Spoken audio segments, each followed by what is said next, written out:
This is the High School Spotlight, brought to you by the LHSAA Network. It's that time of year where district play begins and the power rankings start to take shape. On this week's edition, we'll cover the heavyweights like Zachary versus St. Aug and Catholic at U High, plus an early season rivalry matchup for the I-12 trophy at Springfield. But first, we'll go behind the scenes at Central High School and see how head coach David Semino makes sure his team's got that juice. Let's go, let's go, let's go, let's go, let's go, let's go. How's your juice today, bro?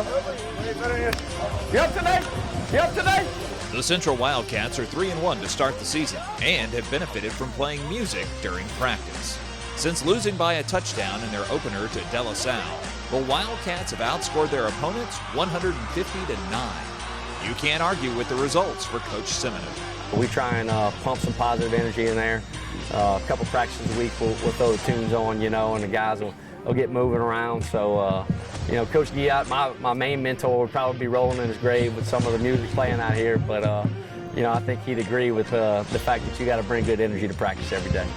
Albany and Springfield High School are separated by just 6 miles, with Interstate 12 the dividing line between them.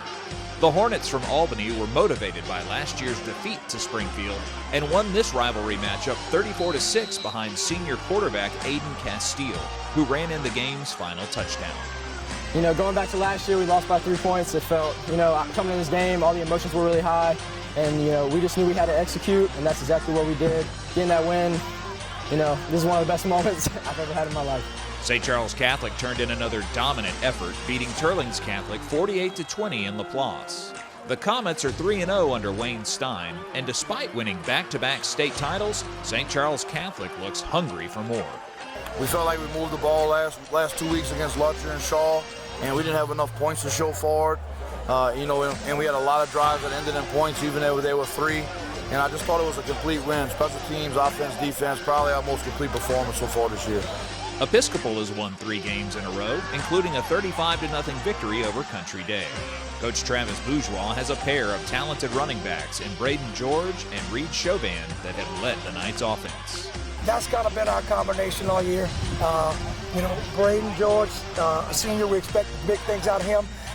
Last 2 weeks he's been really good with us. And Reed's such a good compliment for him, a good 1-2 punch for us. We know week in and week out, defenses are going to try to stop 2 and 4. So something that we got to continue to work on is the passing game, but they set the tone early, there's no doubt. St. Aug and Zachary both entered last week undefeated.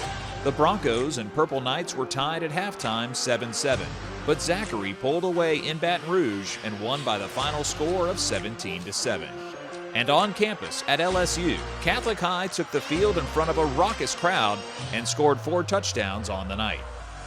U High also rung up 4 scores, including a touchdown run from Keelan Moses, who plays both offense and defense. The Cubs used a late field goal to win the game 31-30. Join us next week for more highlights from the Louisiana Gridiron as district play heats up. This has been your High School Spotlight, presented by the LHSAA Network.